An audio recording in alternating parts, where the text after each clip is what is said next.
Ladies and gentlemen, can I please have your attention? I've just been handed an urgent and horrifying news story, and I need all of you to stop what you're doing and listen. I am that dude, Bodkins. Yeah, DP lost like, beef. Yeah. Right. Where he's wondering, he's like, I Patty to patty. He won style, like no weight classes. Yeah, basically, like I said, there's been a couple guys that are like, It's ridiculous. No way.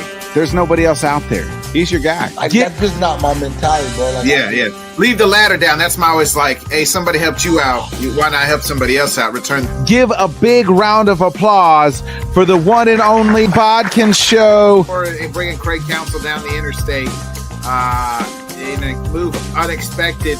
I had people. I'm going to repeat that again, folks. I didn't stutter. Welcome to the Bodkins Show.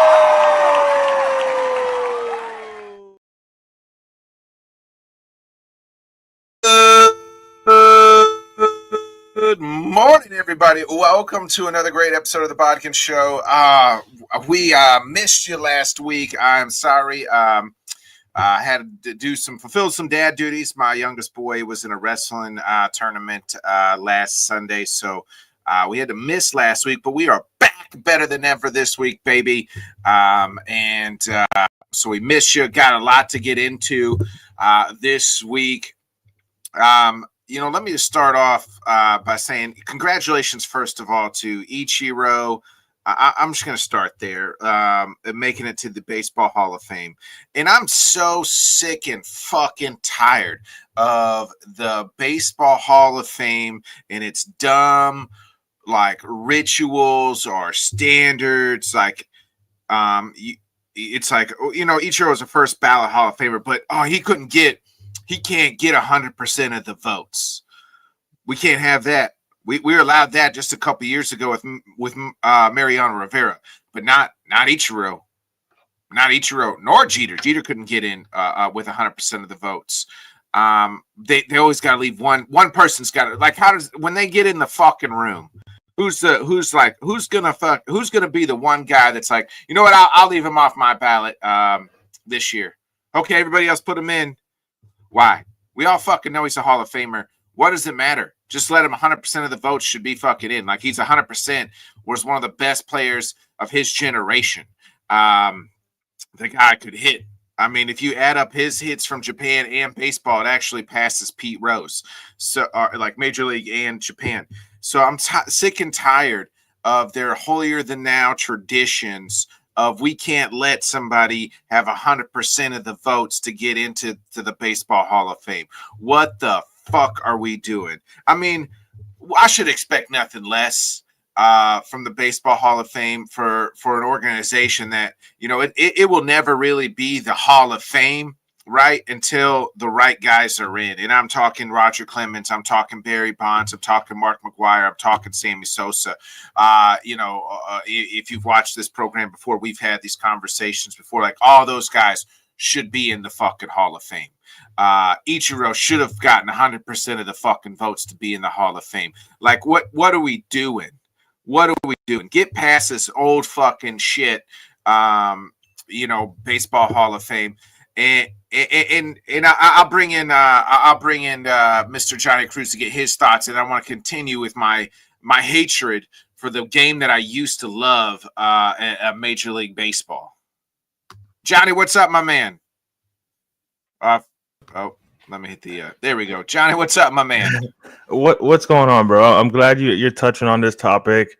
I'm 100% right there with you. And I love baseball, but baseball does this type of shit that just embarrasses themselves. Yes, with shit like this. Andy's right. It's so disingenuous that some of these writers feel like they're more. Who the fuck are you? Yeah, right. Who the fuck are you? Yeah. Right. And the fact, I mean, it was funny when it came out, when it was announced. The immediate thought in my head was is it the same asshole that didn't give Jeter the vote? You know what I'm saying? Because Jeter didn't get in with because of one vote, right? Yeah. He didn't get 100%. You mentioned the only one being Mariano. Yeah, it's they have this sense of self. You know what I'm saying? Yeah. Why? You know what I'm saying? Right. You know what I'm saying? I mean, he was What clearly one of the best players of his time. You know what I'm saying? One he of was the best hitters he we've may be seen. the best, like you know what I mean. He wasn't obviously ever a power hitter, but he might have been the best hitter of his Right. time. You know what I Right. mean? He was guaranteed to get on base. You know what I'm saying? Yes. He had a cannon for an arm in right field. You know what I'm saying? His speed was ridiculous. Stole bases. Like it was like there was no doubt on that one. You know what I'm saying? And again, it's for all the people who hated on Derek Jeter, said, only for a Yankee. If you actually look at Jeter's numbers and stuff, like he deserved to get in as well. So I don't understand why these writers have to have it, but it's always been like that. You know what I'm saying? Like I was honestly surprised that Mariano got 100% of the votes because I just didn't think they would ever do that. You know Yeah. what I'm saying? But I'm with you with the whole steroid thing too. You know what I'm saying? Like we've talked about this plenty of times before. They can easily put, its own wing in the Hall of Fame of the steroid era, whatever. But you know what I'm saying? They didn't mind the money when Right. when people were coming back to the ballparks in 98 and 99, you know. Yeah, the fact that the game got back, into a good position because of that home run race, the home run chase in 98. But it's just, yeah, bro, it's like it's the one sport where they kind of take themselves too seriously. You know what I'm Yeah. saying? I think it's the one sport that they feel like they got to uphold all this history, right? Like, Right. like they refuse to change, especially the hall. Like they refuse to change with the fucking times. Yeah, I'm with you on that. You know what I'm saying? And I mean, and it's not just the Hall of Fame, unfortunately. It's like the actual sport itself. Like, for all Yeah. the people that are hating on Manfred because of the rules changes, like some of these rule changes were needed. You needed to change something in the sport because, as much as I love baseball, I can't deny that it can be boring, especially with the fact that it's become so analytical to where it's either, home run, strikeout, you know what I'm saying, or a walk. You know what I'm saying? That's boring as hell. So, and yes, a pitcher should not have to, after in between each pitch, walk around a mound, you know what I'm saying, be rubbing up the baseball for 2 minutes in between each pitch. And just like the batter should not have to get out and readjust his batting gloves and his helmet and all this and that in between each pitch, even if he didn't swing. You know what I'm saying? So I'm glad that they're doing things to try to speed it up and trying to put more action into the game. But you have a lot of old school people who were against some of those rule changes. So it's just like you have to adjust with the times or you're going to get left behind. And that's why, as much as baseball's making money because they just got the big contract deal with the TV networks and stuff, but you're losing fans. So you gotta make the game a lot more entertaining. So, but I'm with you. The Hall of Fame shit is it's ridiculous. And speaking of losing fans, I'm out. I mean, I love baseball, but these fucking Dodgers, Johnny. I mean, I understand they're taking. I think they have taken advantage of the system, and by God, why ain't every other fucking team doing this bullshit? But I mean, they went out and got Tanner Scott, deferred 20. I just looked. Let me look it up real quick. They deferred 21 million of it. Of his 72 million deferred. They signed the Sasaki kid. Roki Japan. Sasaki. Yep. Yes, they signed Kim to a 3-year deal. Teoscar Hernandez. Like, I mean, the fuck, they just loaded up their fucking team and deferred all this fucking money, and it's just like we can't. Who can fucking compete? Yeah, it's gonna be interesting, and as a Yankee fan, it's hard to like complain about it because for the longest time, the Yankees were the ones that signed everybody and took advantage of their.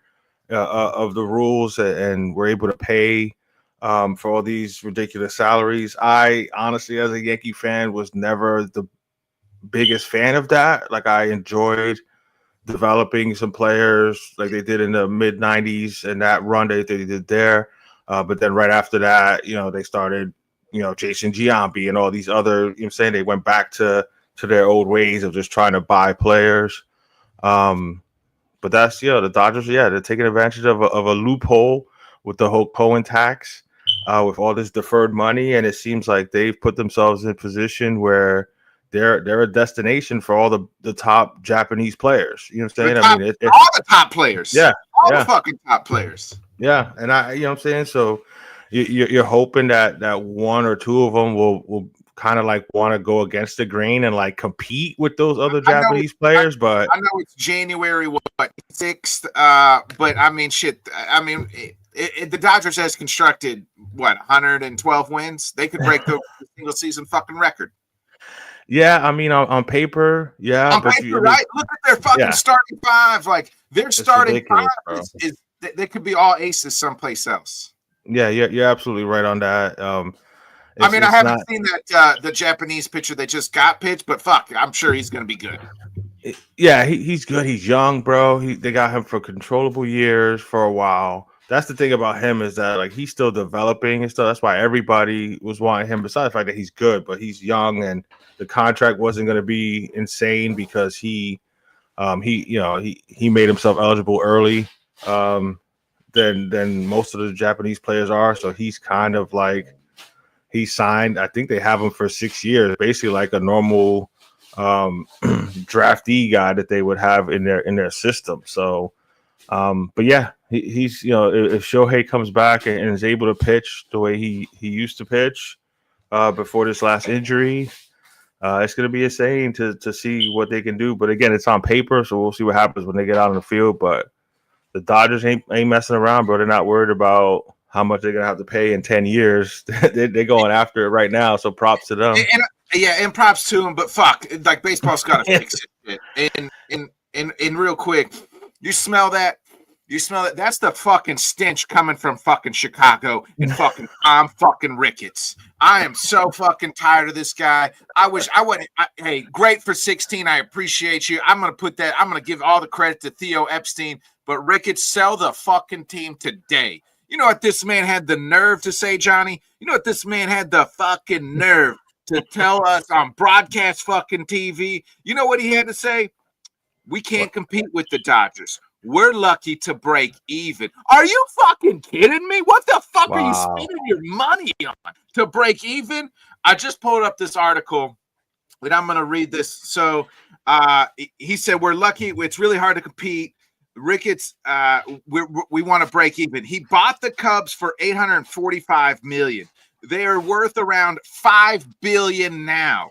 According to a person who values professional sports franchises, the Cubs, according to Forbes, have the third highest revenue in MLB behind only the Yankees and Dodgers. Yep. They are the epitome of a big market, high-earning franchise. Ricketts said the Cubs attempt to break even every year. You're the third highest fucking team in baseball. Forbes estimates they have earned more than $585 million before interest, taxes, and depreciation over the past decade, in addition to more than $4 billion appreciation of the team. But yet you're trying to fucking break even. Where's the? I feel like I'm in fucking a Big Lebowski, and I just want to fucking strangle Ricketts. Like, where's the money, Ricketts? Where's the money, Ricketts? What? How do you tell your fan base? Right. In Chicago, this isn't Pittsburgh. This isn't fucking Milwaukee. Milwaukee, like Cincinnati, like a small Kansas City. This is the Chicago fucking Cubs, folks. Yeah. The Chicago Cubs. And you're going to tell us we're lucky to break even? The fuck are you? Where is the fucking money going? Because it sure as shit ain't going to the players because we missed out on Sasaki. We missed out on Tanner Scott. We missed out on a couple. And then you're haggling the fucking guy you just traded for. Luckily they got it done, but it was like over $2 million, and they almost went to arbitration for the kid from the Astros. What? I mean, I just want to ask Ricketts, what's the five fingers say to the fucking face? Because that is where we're at. This man needs to sell the fucking team. Like, I mean, thanks for 2016. I think he's like, they'll just hold me. They'll still hold me. I gave them the one. Right. No, the fact that you got the balls to say we're lucky to break even. The fuck, then show us the fucking books, because not one fucking person walking God's green earth fucking believes that bullshit. Yeah, and that's the problem with baseball. That's one of, because they have many issues. But yeah, you don't come out and say that publicly when you're a Chicago team. You're the Chicago Cubs, bro. You know what I'm saying? The money's going in his pocket. That's the problem.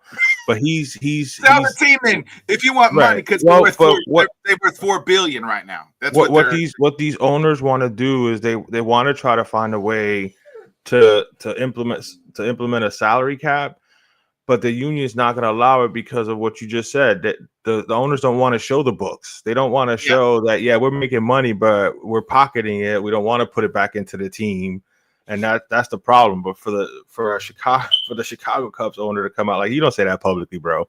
Like, you keep that to yourself. You're saying that's embarrassing to even say that. And I again, you know what I'm saying, I got Yankee fans going crazy because the Dodgers are making all these moves and are complaining about the Steinbrenners not making more moves. It's like, you know, the Yankees have made some moves, you know what I'm saying? Like, don't act like they haven't done anything, but it's like reactionary to the Dodgers did this, so we got to do something. We got to do something, but it's to don't play poor when you're the third highest, you know what I'm saying? Third highest team in the whole sport. You know what I'm saying? Come on now. Yeah. That's like, how do you expect your fans to like have any type of hope? And that's what you want every spring training. You know what I'm saying? You're talking about hope and the season starting and what your chances are. And yeah, they make the trade for Kyle Tucker, and then you're arguing with him over $2 million, and then you turn around and you trade Cody Bellinger because you didn't want to pay him. Like, they had the makings of a badass outfit. Like, I mean, as a Yankee fan, I'm glad you traded Cody Bellinger, but you know what I'm saying, as a Cubs fan, you got to be thinking like, what the hell are you doing? So I'm with you on that one, bro. Like, they don't want to. They want to pocket as much money as possible, bro. I thought maybe he meant break even as far as the record. I'm like, well, that's because you're fucking running out what you're running out every fucking year. But no, he meant financial. Yeah, he meant that's not enough money going in my pocket. He wants to be able to pay the break even. The salaries, right? He's making 80 and spending 20. Right. Basically, he wants to make sure that the salaries get covered by like the gate and all that stuff, so that way no money coming out of his pocket. That's and a packed house in Wrigley Field every fucking week, every game.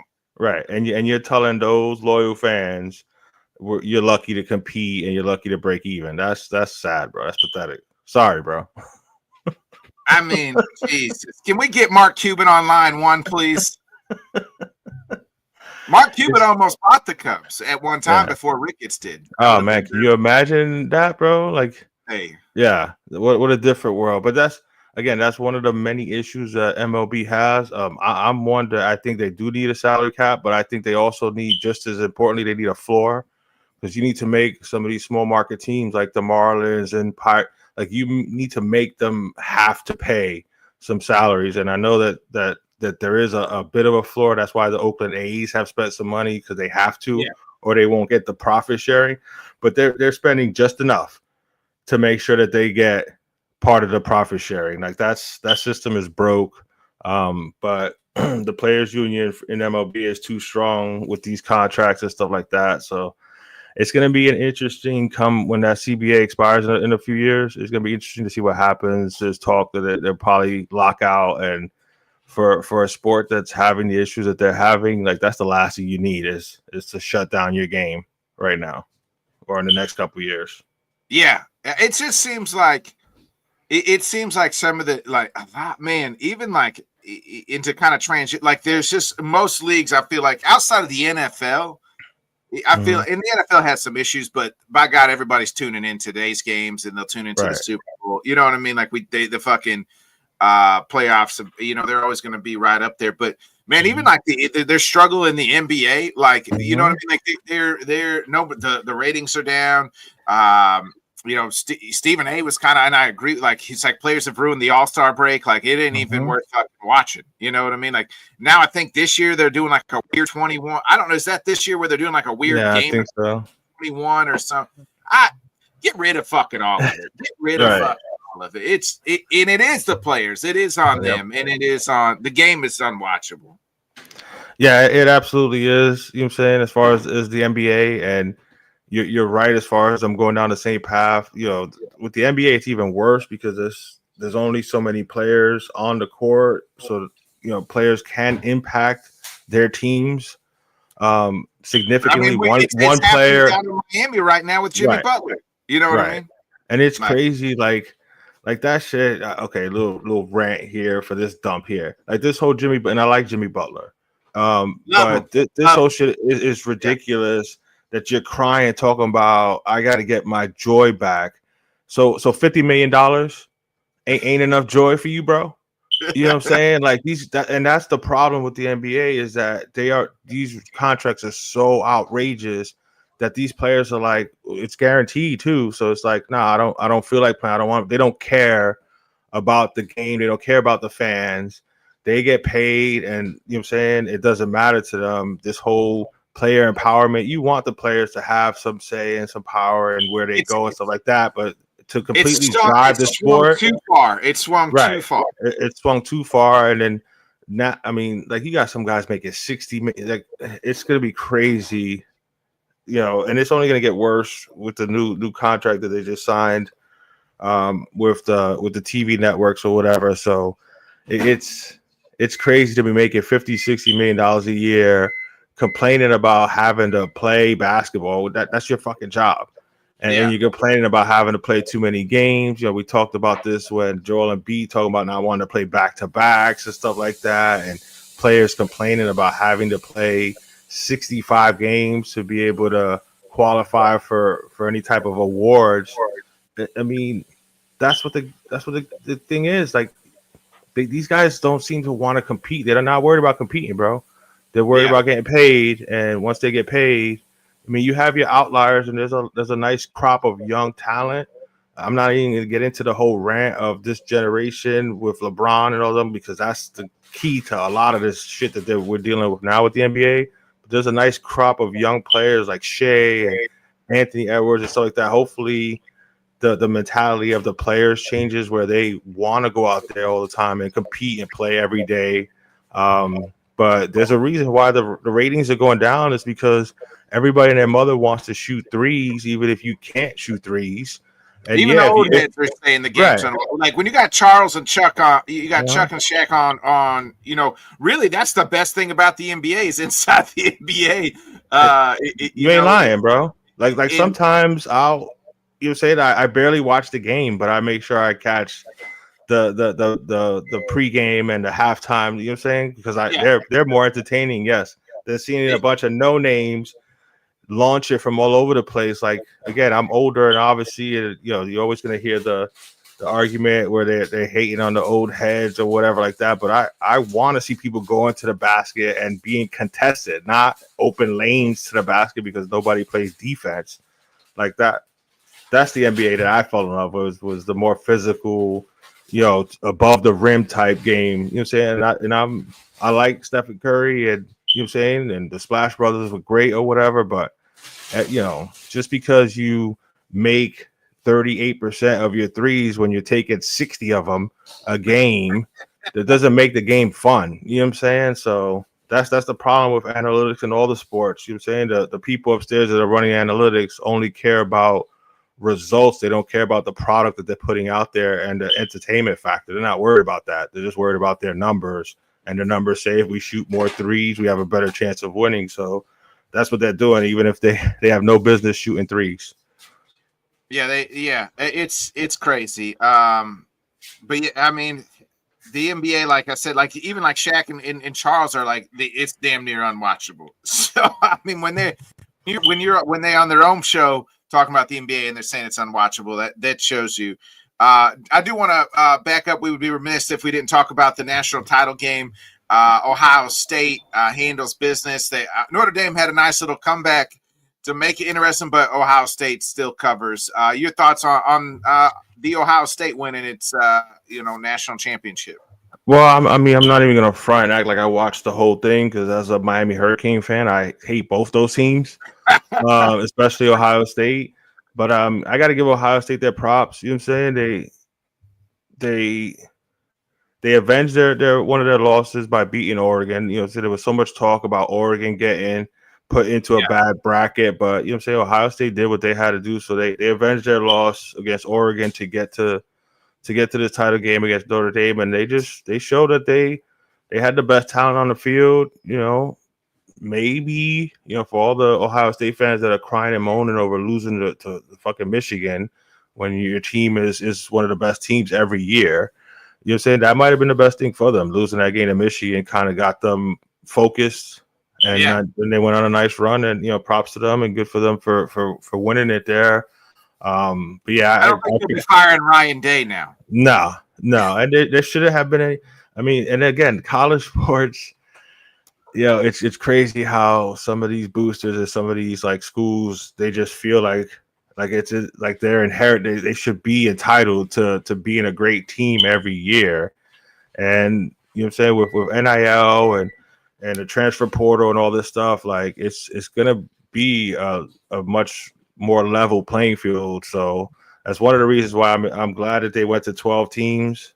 We've talked about that before. We both would have preferred 8, but I like the fact that it's 12 teams. There's more talent spread out in college football. But some of these boosters, like, again, they think because they're Alabama, because they're Ohio State, Florida goes through this too. Florida State, Miami, you know what I'm saying? They're not supposed to be losing games. They lose 2 games a year for a couple years, even though they're 10-2 and win a bowl game.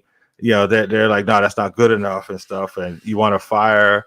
What does he have? Like 8 losses total in his 6-year run, or some crazy. Ryan Day. It's some crazy shit like that. Like it's less than 10 losses in like 6-7 years.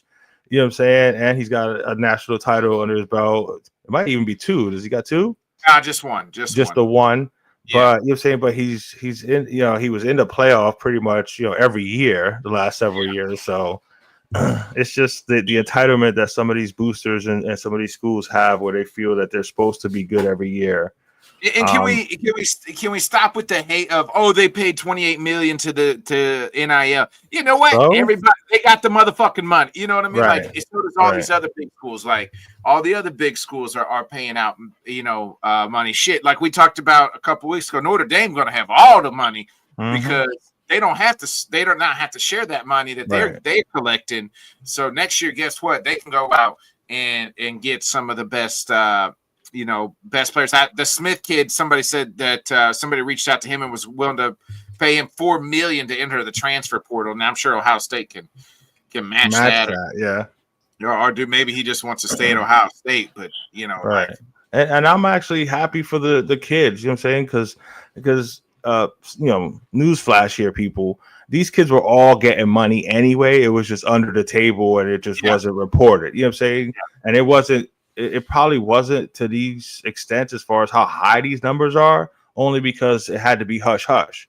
You know what I'm saying? Like you had to hide the fact that you just got a brand new house and your mom got a brand new car. You had to hide that shit and front like it was came from somewhere else when it was really by the school. Now they're basically free agents every year. So, it's just out in the open. So everybody's on low playing field. You know what I'm saying? If you want to be able to get the talent, then those same boosters that are complaining and crying about your team winning, then fork up some money for this NIL and get some better players. But you can't hate on Ohio State for taking advantage of the way the system is right now. They're just doing a better job. And it's not just that. Like, yes, they have very good players, but you know what I'm saying? Their coaching is obviously very good. These kids, you know what I'm saying? They had good game plans and stuff like that. So, I'm not going to take anything away from the coaching staff of Ohio State. They did what they had to do to prepare their team, and they went out there and did what they had to do.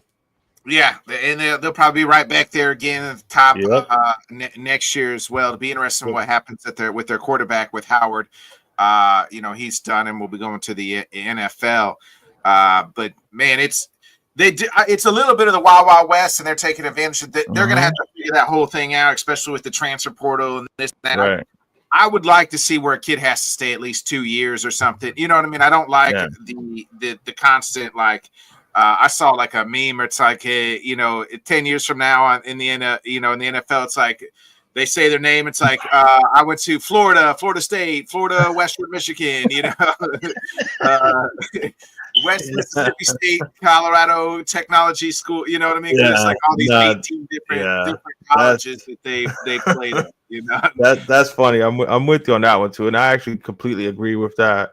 It should be at least 2 years, just so that there's some type of commitment to it or whatever. But this is the way it is now. You know what I'm saying? Again, as a Kane fan, they just got the Beck kid from Georgia. I'm not the biggest Beck fan, but at the same time, he's an experienced quarterback, so he's going to help my team out. So I'm good with it. Again, that's the way the college football business is run, because it is a business. People, they I don't know why they keep throwing out this student athlete shit. Oh yeah, it's a bit. Some of them go to class and wind up. You say the ones that know ain't going to the pros. They go to class and they get their degrees and all that shit. But it's a business. It's basically minor league football now. You know what I'm saying? So it is what it is, man. You got to do what you got to do to compete. But Ohio State, it will probably try to get somebody in the transfer portal.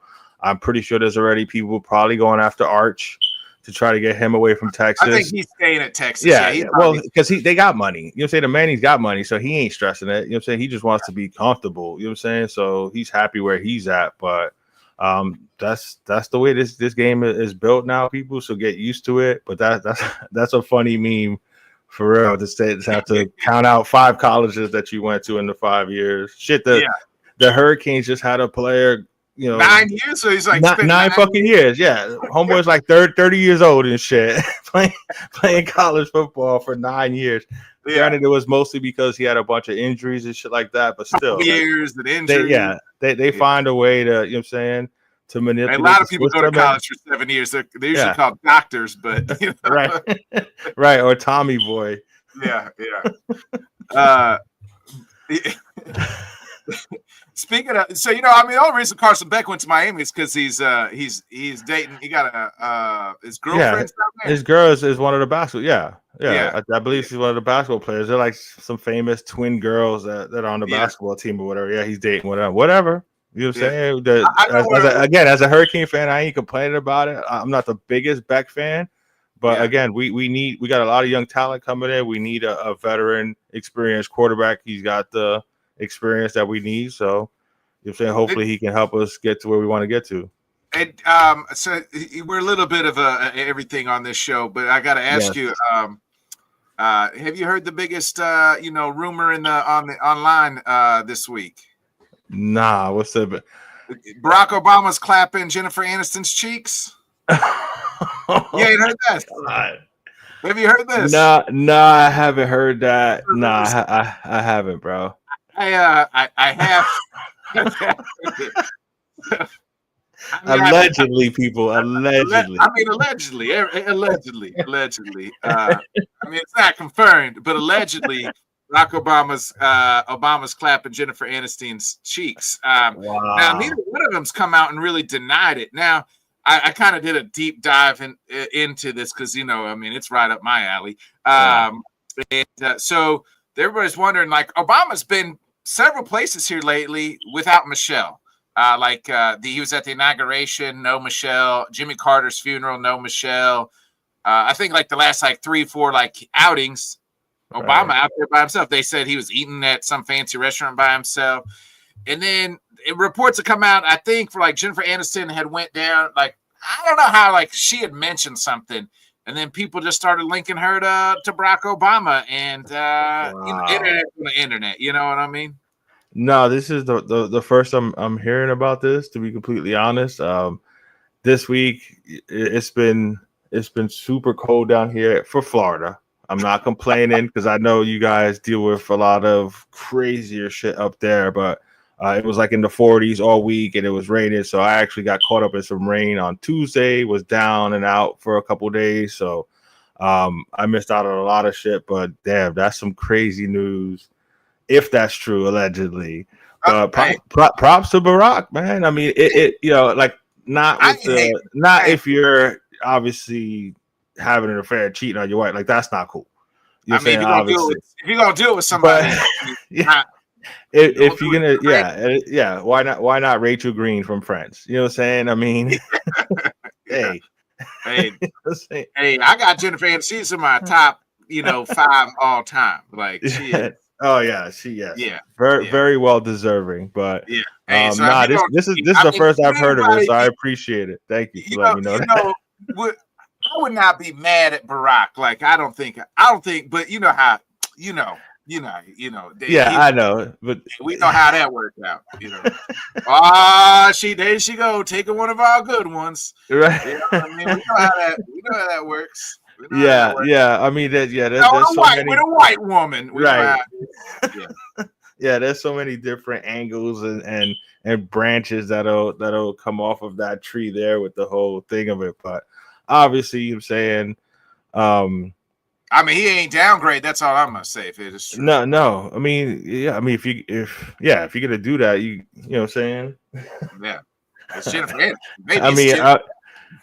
you know what I'm saying? Like, I mean, there was actually an episode of Friends about it where Joey tells Phoebe when she's pregnant because she's a vegetarian, doesn't eat meat, and he's like, when you dating somebody but you want to cheat on her with this hot. If you're gonna cheat, you want to go great. So if you're gonna eat meat, he pulls out some steaks for her. You know what I'm saying? So it's true.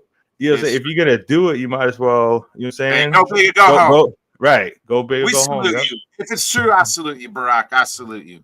You got more respect for me now. Not that I'm condoning, you know what I'm saying, having extramarital affairs. You know what I'm saying? We but just understand. Here we right. Understand. We're just having fun on this fun show Sunday morning, talking about fun topics. And I'm glad you brought that to my attention. I had no clue about that. That's some funny shit. I am gonna have to look into that when we're done. Allegedly. Craig's right. Let's get into it is Championship Sunday. Johnny, let's get into it, man. First of all, I gotta back up. What the fuck are the Cowboys doing? I mean, Brian Schottenheimer, what, like, bro? I didn't even know that he was like Jerry thought that was Mark? He was a contestant. No, bro, I did. But that's what Jerry Jones does. You know what I'm saying? Completely out of left field with his shit. It's gonna hit the news cycle. Everybody's gonna be talking about it. Like, I didn't even know that he was up for a head coaching job. He wasn't. Just the Cowboys. That's it. Of course, the Cowboys would do that because he wants somebody that he knows he'll be able to control. That's why when they were talking, Mike McCarthy, there's no way he's better than Mike McCarthy. I mean, I don't see how, unless you just wanted a different voice there, or unless Mike McCarthy started trying to push against what Jerry Jones wanted him to do. So he just wanted to make a change to make a change. But Jerry Jones wants somebody there that's going to basically do whatever he tells them to do whenever he tells them to do it. So I'm fine with the Cowboys being half-assed for the next 10 years. Sorry, Alan. But they can stay on the same trajectory that they've been on for the last 20-something years. I mean, these aren't better than Mike. Like, what are they like? I don't see how he can be. You know what I'm saying? Mike is an established coach. You know what I'm saying? He's got a Super Bowl ring, you know what I'm saying, under his belt. Took him to the playoffs outside of this year, multiple playoffs.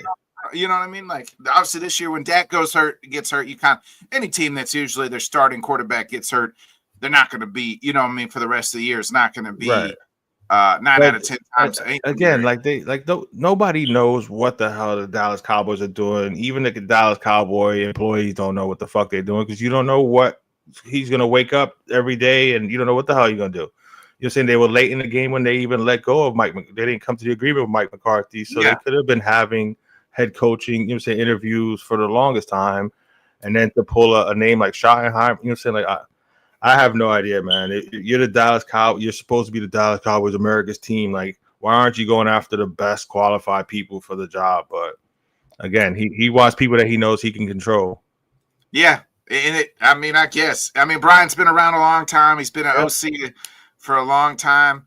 But it ain't ever been like, ooh, this Brian Schottenheimer offense is really. He wasn't even calling plays this year. Right. You know, so that's what I'm saying. If you're going to make a change, again, like we were just talking the last topic, you want to upgrade. Yeah. If you're going to make a change, you don't want to do a lateral move or even a lesser move. You're saying, in my opinion, I had never heard Schottenheimer's name mentioned for any type of coaching job. So this was completely out of left field. But again, not unexpected when it comes to something Jerry Jones or the Dallas Cowboys do. Yeah. Pete Carroll's back in the coaching world. Him and the Raiders have come to an agreement. Good for Pete, I guess. I saw a thing. It's like Pete Carroll's lone job is to follow Jim Harbaugh and make his life miserable. I mean, they got quite the rivalry. Remember, they were both true that. USC and Stanford, then obviously the 49ers and the Seahawks, and now face each other twice again, twice a year. That is true. And then, I mean, the one thing I'm going to give the Raiders props for is, I mean, it's going to bring hope. You would think, hopefully, some stability to the franchise. You know what I'm saying? An experienced coach, you know, he's going to be able to to set everything up, at least set a foundation, you would hope, because he's already, 72 or something like that. And it's a 3-year deal. If he stays there all 3 years, you hope that he kind of like sets the foundation for the franchise, sets them up, going down the road. I don't see them compete. I mean, he could make drastic changes and they could be competitive, but in that division, oof. Yeah, that division's tough. How about that? All but one of their coaches have won a Super Bowl in that division. Yeah. And Jim Harbaugh's won a national title and been to a Super Bowl. So, you know what I mean? And Pete Carroll that's got to be the best coached division in all of football. You know what I'm saying? When you got Reed, Pete Carroll, you know what I'm saying? Yeah. Sean Payton, we don't know what Ben Johnson's going to do with the Bears and things like that. I'm just kind of thinking about it, but you're right. Like, but I mean, even them, like I would give that division like the best like up and coming coach. You know what I'm saying? Like those, you know, obviously your LaFleur kid is a good young up and coming coach. You know, Dan Campbell, we see what he's done with Detroit. We'll see what Ben Johnson, like you were saying, that's a good point on that one there. But as far as like just achievements and like overall resumes. 3 Super Bowl, they have what division has 3 Super Bowl winners, one another one with an appearance. 2 people have national titles. You know what I mean? And again, the one that hasn't won a title, like you said, he's got a national title in college, and he's one of the most respected, you know, highly coveted coaches in all of football. And my stupid ass owner, being a Michigan grad, did not want to be the team to take Jim Harbaugh away from Michigan, even though you knew he was leaving Michigan. You talk about dumb fucking owners and wanting them to sell the damn team. Like, you had a chance to get Jim Harbaugh, but you didn't want to mess with your alma mater. Yeah, thanks. We appreciate that as Dolphin fans, that you care more about your college team than your fucking team you own. Piece of shit. Anyway, sorry, I digress. But yes, that's a really good, well-coached division in the AFC West. Let me ask you this, because I'm all in on the Raiders. Like, I believe in Tom Brady. Like, anything, you know what I mean? Like, he's doing it. Like, he's the one that's making the GM, picking the GMs. He's the one picking the coaches. I'm all in as far as like, I think they can turn this thing around as long as like he just gives Mark Davis his snacks and, you know, his video games. I was about to say, as long as Mark Davis just signs the check and just, you know what I'm saying, just chill in the corner with your bowl cut. And, you know what I'm saying? Here's Tom just brings like you know, a little glad bag of Fruit Loops. Yes, here's your little Ziploc bag of Fruit Loops. Stay in the corner. Eat your cereal. Loops and here's your video game. Just sit in the corner, let Daddy handle some business. You know, here's your Capri Sun. Just don't speak to nobody. Just write the checks. Don't say nothing. I'll handle all this. Right. You know what I mean? Okay, Tom. Right. But yeah, no, I like that hire there. It's an interesting hire, but I mean, I like it better than the Cowboys hire. The Saints are the only one that don't have a head coach yet, so we'll see. Yep, and they're interviewing. Of course, they're interviewing our defensive coordinator for the second time, so we'll see what happens there. But when you're a franchise like that, you need some kind of stability. I'm good with going with an older coach to kind of like settle the franchise down, kind of. Like I said, at least set up the foundation for what can hopefully happen in the next year. Right. Everywhere he's gone to. I mean, yes, I know he had to stint early on with the Jets, but that's the Jets. Yeah. But, you know what I'm saying? He went on to college and was successful, did what he did in Seattle. You know what I'm saying? So I like Pete Carroll a lot. So I'm happy for the Raiders fans for that. But we'll see if he can stay in the corner and just eat his Fruit Loops, or if he's going to wind up meddling and messing shit up. I think he's letting Tom run the show. I mean, from all accounts, is what it's being reported. Is like Tom is kind of, and I mean, it hasn't always worked where, people point out Michael Jordan, couldn't run still can't run a fucking team. And they obviously sold, I think. Well, I mean, and his shit too was the meddling too. You know what I'm saying? Like when he finally did have decent GMs and stuff like that or whatever, he wouldn't just let, like he wanted to be too hands-on. Yeah. And you sometimes, when you're a great player like that, you can't evaluate talent that well because you compare them to what you did or whatever. A difference, right? In the NBA, Michael Jordan could do it all. Like, it's just really like a player that's one dominated. But football, you have to be part of like a team. It is the ultimate team game. I'm not gonna, as much as again, I hated Tom Brady for 20 years while he was dominating us in the division. I was honestly happy when he went to Tampa Bay. I was happy for the Tampa Bay fans or whatever, because obviously he was exactly what they needed. They went on to win a freaking title right away. But yeah, I wouldn't bet against him, just like I wouldn't bet against the 15 that's playing, later on this evening. But so I like the move for the Raiders, actually. Like I said, some stability to their coaching. Like I said, if Mark Davis stays out of the fucking way, it's gonna be hard in that division. But if he stays out of the way, I think they have a chance to like at least start the building blocks of possibly being competitive in that division. Because the whole AFC is Jesus, all these young quarterbacks and teams in the AFC, holy shit. But no, I like the hire. Yeah. Cohen, speaking of Tampa Bay real quick, Cohen, I mean, he kind of did the Bucks a little dirty. I mean, did you see, and I'm sure you're right around that area, so you kind of know, I mean, they've got to be pissed. He told Baker he was going to come back. They offered him to make him the highest paid OC, and well, things just did not. They fired Balky, and then they said come back to Jacksonville, and well, now he's the head coach in Jacksonville. How about that? You do well with Baker Mayfield. You get a head coaching position. His last two offensive coordinators are now head coaches. This will be his 8th season and 8th different coordinator, Baker Mayfield. That's wild to even think about. You never want to. They're definitely hating on him down here in Tampa, for the way he went about it or whatever. You can't discourage somebody for wanting to taking out advantage of an opportunity to be a head coach in the National Football League, especially when the owner was willing to do what you wanted him to do by getting rid of the GM. You know what I'm saying? So, but yes, the way he went about it with the Tampa Bay organization and the players, because like they were loving him down here, and the relationship he had with Baker, and this offense was one of the best offenses this year. So Tampa Bay is extremely frustrated with the whole situation, but good for the Jaguar. But that's another situation with that type of owner. Like let's see what winds up happening there. But Tampa Bay fans are not happy with the way that went down.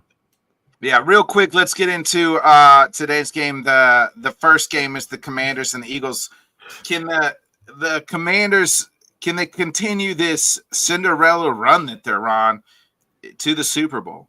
I mean, no rookie quarterbacks ever won a Super Bowl, so can they? I think they can. Will they? I don't know. This Philly squad is loaded with talent, all over the field. Daniels is special. We've been talking about him all year. You know what I'm saying? We went into the draft. I said he should have been the first pick. He was the better player over Caleb Williams. I know it almost felt like Chicago had to take Caleb Williams because of all the hype that he had been getting for so long. Yeah. But Daniels proved at LSU that he was just the better leader, and just he just seems like the better overall quarterback. You know what I'm saying? Very accurate, uses his legs when he needs to. It's not like he's constantly running, but I don't know, man. And I ain't gonna front. I was gigging on them getting Dan Quinn and like, what the hell are they doing in Washington or whatever? But props to them and what they're doing. My man's already got more playoff wins than Tua has in 5 years. So props to Jaden Daniels and Washington. I hope they pull it off. I think it'll be a great story. You know what I'm saying? Yeah. To see him in the Super Bowl, but that's gonna be a tough task for them to beat Philly, especially the way Philly wound up sneaking past the Rams, bro. Because the Rams were, and props to the Rams, and I know that's not what we're talking about right now. started getting heavier, that's when that game kind of shifted a little bit. Yeah. You know what I mean? But props to the Rams and Sean McVay, because for all the Dolphin fans that complaining about the Dolphins having to go to Kansas City and play in the cold, and that's a fucking LA team that went to Philly in the snow and was battling toe to toe with a loaded Philadelphia team. You know what I'm saying? So I don't want to hear this shit about, oh, well, we're just a warm weather team. No, you're soft. You know what I'm saying? You need to get tougher. You need to, you know what I'm saying, change the way you build your team. I like the way that Rams team was playing. So I think the way Philly got past them, I think Philly's going to be ready for the Commanders. Now, again, when you have a special quarterback, that's the difference. When you have a special quarterback, you can never count them out. So I won't be shocked if Washington wins the game, but I'll be a little surprised because I just think Philly overall is the better team. But I love the story, man. I love this kid. He's fun to watch, man. Yeah, I think it's going to be a good game. I actually, like I said on Thursday, I like the Commanders to cover the -6. So I'll take the Commanders +6. But I think the Eagles win. It's just a tough task, like for a rookie to do, like, and they got a squad. Like, I mean, right. I just think they're still a piece or two away. Where I think the Eagles, they got all the talent in the world. It'll be interesting because Jalen Hurts is a little banged up. Then you get to the main course for the fourth fucking time in the playoffs. We're getting Josh Allen, Patrick Mahomes. Mm-hmm. I mean, can the Bills finally get over the hump? I mean, from the 13 seconds to a coin toss to, 1 year they just got their ass beat. Like, can they do it? Kansas City is -2.5 -2.5 favorite. Like that. I mean, this is it. This is the 2-star court, right? Like Allen already. You know what I mean? Now it's like, can he fucking finally get over the nemesis that is the Kansas City Chiefs? Right, and I mean, and the crazy part about that is, like, you can't even just say can the Bills? Yeah, you know what I'm saying, because my man has played very well in some of these games against the Kansas City Chiefs, and the team just wasn't able to win the game. You know what I'm saying? Yeah. So, can Buffalo do it? Yeah, I think they can. Will they? Again, Patrick Mahomes has already put himself at that level where I cannot bet against that kid. I just can't. You know what I'm saying? It's just, it makes no sense to pick against him. And plus I'm a Dolphin fan, so fuck the Bills as far as them winning. I like Josh Allen as a player, and I respect him. You're right. Are you rooting for the Chiefs though? Yeah, I have to, because I don't want Buffalo to win it. I don't want Buffalo to win a chip. I'm sorry. You know what I'm saying? They're in my division. I don't want Buffalo and the Jets and New England. Nah, bro. I had to deal with 20 years of New England fucking winning every year. No, fuck that. I want Buffalo to lose. I don't care if Kansas City wins 10 in a row. I don't give two shits. I do not want Buffalo to win the game. Am I a little KC'd out because of, the Zebras seeming to want to assist them as much as they possibly can? Yeah, that's a little frustrating. I think somebody needs to light Patrick Mahomes' ass up on that sideline when he starts to do the little twinkle toes that he does on the sideline where he acts like he might go out of bounds or not. Hey, I would light his ass up just to let him. I don't care if I get a flag, just to let him know, bro, don't play. If you're gonna go out of bounds, get the fuck out of bounds. Stop. Because he takes advantage of that, bro. He takes advantage of that. Jalen Hurts wants to run. We're gonna light his ass up. Fuck yeah, they should. They absolutely should. We're gonna light his ass up. And that's the way that's the way it should be. You know what I'm saying? For all the people that talk about, Tom Brady getting all, yeah, he did get favorable calls as well, but he also played at a time where the quarterbacks used to get lit up. You know what I'm saying? Now the quarterbacks can't even get, touched. And they're throwing flags, and he's taking advantage of that. So in the pocket, you know what I mean? Like right. Yeah. But no, I mean Buffalo. Josh Allen seems to be on a mission. Like, they're playing so well. Again, I wouldn't be surprised if Buffalo wins this game. But I'm not gonna bet against it. I'm not gonna bet against Kansas City, Patrick Mahomes. I said the spread's too close. Like, if it was like 3.5, I'd take the Bills, but -2.5. I'm taking. Yeah, if it was a bigger spread, maybe I would go for them to cover the points. Like I'm with you. I wasn't able to do the show because again, like I said, I got caught up in the cold weather down here in Florida. Well, I got rained on. That's what really got me. So I was out for a few days or whatever, so I couldn't do the show. But yes, I will take Washington to cover those 6, and I'm gonna take Kansas City because I can't. He's already reached that plateau where I can't bet against 15, bro. You just can't, bro. Yeah, I'm the exact same way. Let's get into our reviews of the week before we do our top 5. Bro, this will be pretty quick. This shit fucking sucked. I never even fucking heard of this movie, so I mean, it's Nosferatu. It's a remake of. You remember? It was a very old movie where I don't know if you can see the image of like him like standing up. He's bald. He's got the buck teeth with the long finger. Nosferatu. Like this movie was so old that it was like there was no audio. You know what I'm saying? It was one of the silent movies from back in the day. So they remade that or whatever, and I was honestly excited. I like vampire and werewolf type shit. I like all that shit.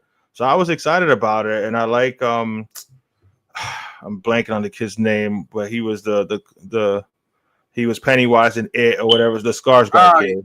Yeah, the Skarsgård kid that played him.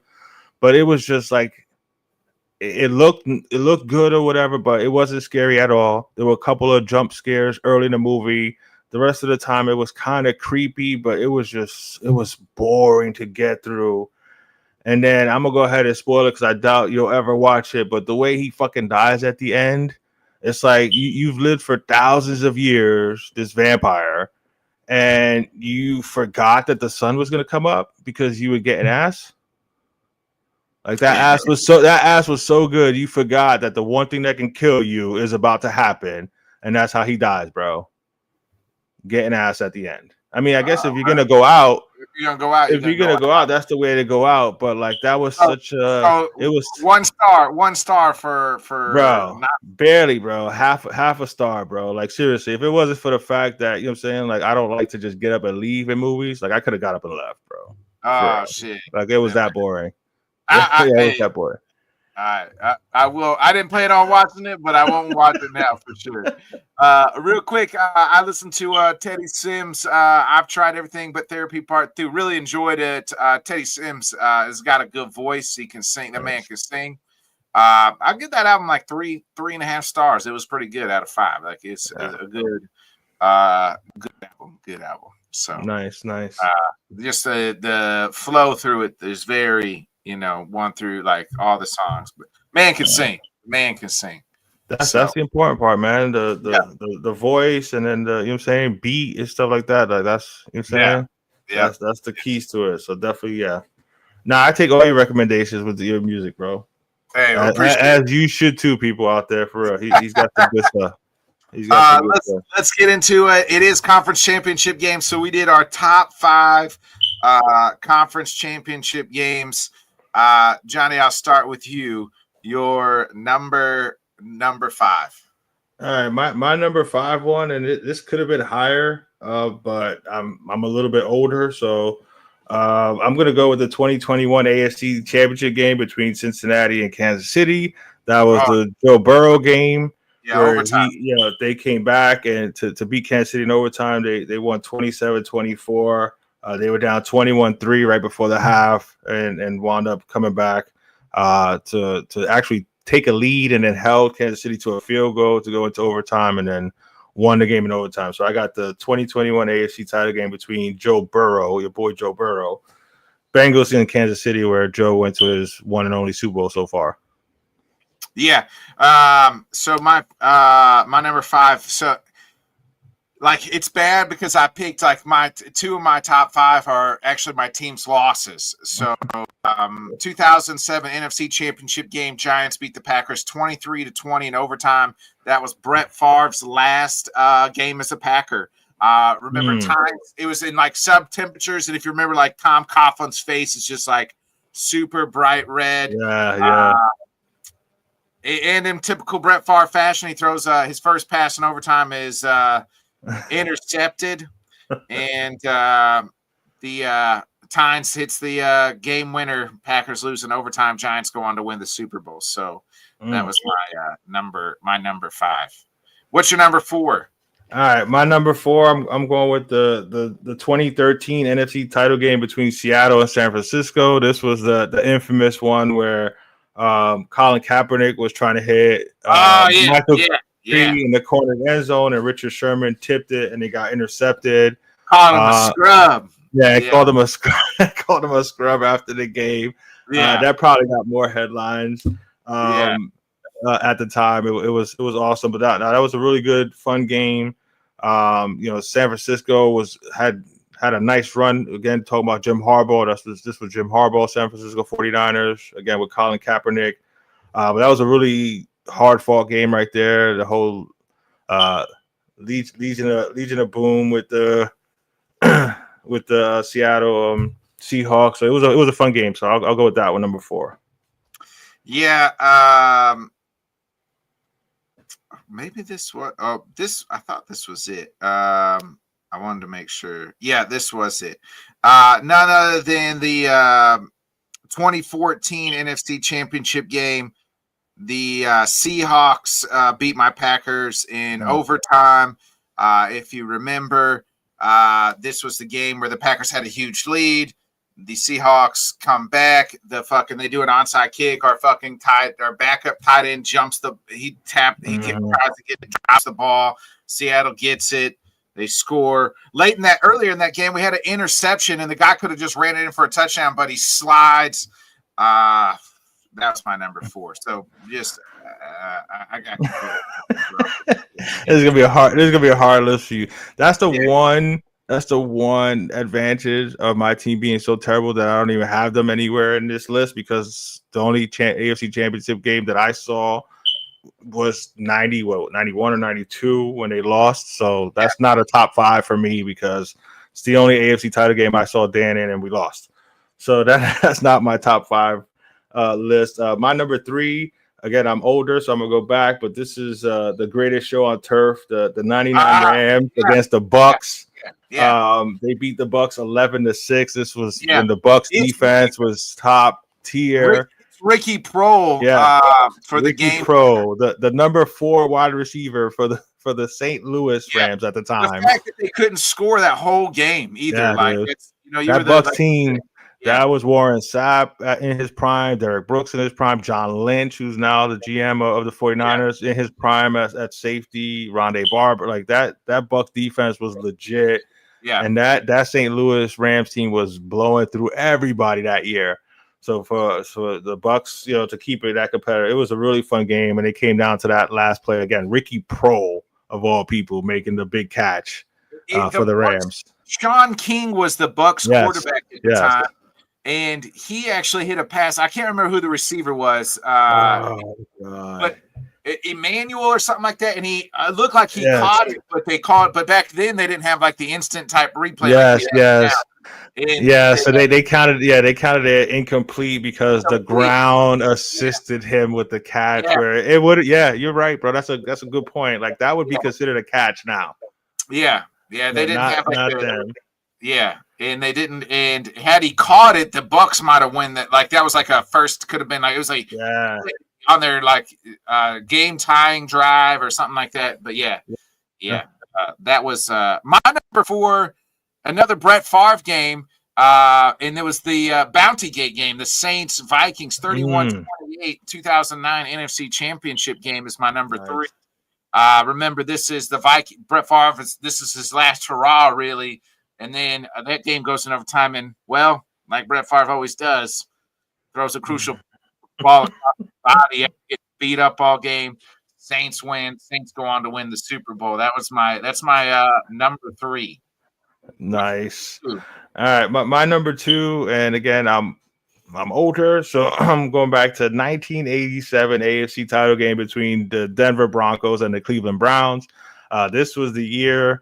Again, I was only 11, but this was when I was like first really getting into watching football. So I made sure to watch, especially after the year before was the drive when John Elway took his team down the field against Cleveland to beat them. Cleveland was an underdog in this game. Denver was the favorite to go to the Super Bowl again. And when Cleveland's winning this game, they're about to score, and Ernest Byner fumbles at the 2-yard line. And it's obviously called the fumble game now. And then Denver wins the game, goes on to get destroyed in the Super Bowl. But say that game, I remember that game. Like that's one of those when I was young. Those couple games that just stuck in my head. That was one of them. Yeah, my number. Speaking of games that stuck in my head, my number 2 is the 1998 NFC Championship game between the Falcons and the Vikings. Remember, this was the Vikings. They only had one loss. You had 15-1. 15-1. 15-1. Randy Moss on one side, Chris Carter on the other side, Jake Reed, Robert Smith. They had John Randall. Randall Cunningham was the quarterback, and here come the Dirty Birds. The Dirty Birds. Jamal Anderson. They raced a 13-point deficit, and as we know, Morton Anderson, who had missed a field goal all year, misses one. The Atlanta Falcons get it in overtime, and Morton Anderson kicks the Atlanta Falcons in one of the biggest upsets at the time. For the game winner for the Falcons to send them to the Super Bowl. Yeah, that was a crazy upset there. That definitely could have made my list too. That was one of my honorable mentions. That was I was in shock, bro. Yeah. Because that Vikings team was just so good, bro. And it was like you were already like, okay, Vikings are gonna be in the Super Bowl, and then Atlanta just said, nah, bro. Then to just go and wind up getting destroyed themselves because what was their safety? Their safety had to go. You know what I'm saying? Go hit the do his shit. You know what I'm saying during Super Bowl week. But yeah, no, that was a great game. That Vikings squad was awesome. So that was a great upset. My number 1 is going to be the 1990 NFC title game with the Giants in San Francisco. The Giants won 15-13. This was when you could hit quarterbacks, and I remember like it's stuck in my head. Joe Montana rolling out to the right, and Leonard Marshall just lighting him up from the back, him fumbling the ball. San Francisco was going for a 3-peat. They had just won back-to-back titles. Again, at this point, I was hating on San Francisco as a Dolphin fan because, the one Super Bowl that Dan Marino went to, Joe Montana beat him. So I was so happy that the Giants won that game. And then, of course, they went on to beat Buffalo in that famous wide right Scott Norwood Super Bowl. So, yeah, that's my number 1 right there because I was so happy for San Francisco to lose that game. Yeah. My number 1 is just a couple years ago. The 2018 AFC Championship game, the Patriots and the Chiefs, 37-31. Yeah, that was fun. If you remember, that's the game where the Brady throws the interception, but he's bailed out by D Ford, who was lined up offsides. Because that was like the game, right? Like, are we going to get a changing of the guard game? Yeah. Passing it a torch type shit. Yeah. Like, we got the old head, like Tom Brady, like his like final runs here, and does he still got it going against like this young phenom kid who people are already anointing like. Right. The next time Brady, like this guy's gonna, and then the Patriots able to hold him off in Arrowhead at that. But that was Tom Brady's also 9th AFC Championship game. So it's just crazy, dude. It's crazy, saying to go from one day. Yeah, that was a great one.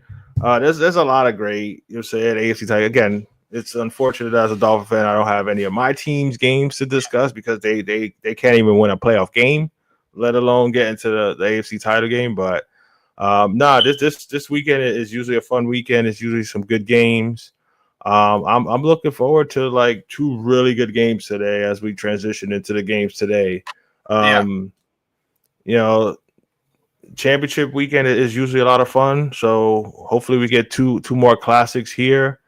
But yeah, no, that was a good one a few years ago with that Tom. I remember watching that one, just praying for Kansas City to beat New England, and of course Tom Brady. You know what I'm saying? And again, at the time, I'm one of those that was thinking, of course, there's a penalty.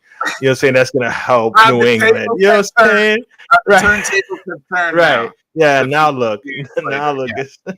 So they did pass the torch, from great quarterback to great quarterback. Yeah. for Zebras helping them out to now Zebras are helping Kansas City out. So Yeah. it's the way life works, people. It is what it is. We'll see what happens in today's game. Johnny, before we get out of here, you got anything else to dump out? Nah, I'm good, man. Just be on the lookout on Kendall Sports with the Dolphin Chronicles. We're taking a little break here up until we get into free agency and the NFL season, but that's on Monday nights, so look out for that. And no, just looking forward to jumping back on LTS. I should be back for the Monday shows starting tomorrow, so I'm looking forward to it. Yeah, we'll be back on the LTS network tomorrow night, 8:00 Central, 9 Eastern. Talk about the championship games. We'll talk with Jonathan Grisham. A lot about the baseball shit that I'm probably Johnny's gonna have to hear twice because it's all good. I can't wait to hear John's opinion on what we talked about today. Not just the Ichiro, but all this Dodgers shit. He's a Braves fan, so I definitely want his opinion on what the Dodgers are doing. And obviously, I'm going to make fun of Jonathan because he thought the Ohio State was going to lose. So, with that, so tune in on the LTS network for that. Other than that, we'll be back this time next week, 8:00 a.m. for another weekly dump. Talk about whatever happens the rest of this week. Whether it's scandals or music and sports and God knows what else we cook up. So other than that, folks, be a friend, tell a friend, like, subscribe, share. We'll see you next week. Peace. Thanks so much for joining us, and until next time, let's talk sport, friends. Thanks for watching.